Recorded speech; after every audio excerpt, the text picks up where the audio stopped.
қаласы, Алматы облысы, Абай облысы, Ақмола облысы. У меня маленький рассказ для всех спортсмен и спортсwomen. У вас есть один жизнь. Не забудь, у вас есть один жизнь. И я хочу сказать, всегда осторожно в ваше воскресенье. Много успеха и до свидания.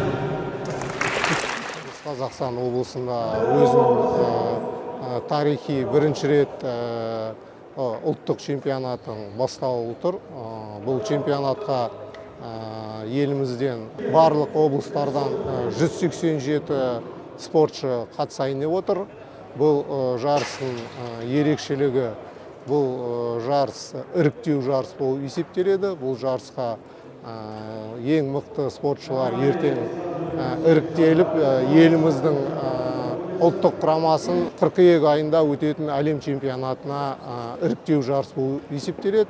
Және осы жастар арасында қазан айында өтетін Азия ойындарына да бұл жарыс сондай іріктеу жарыс болып есептеледі.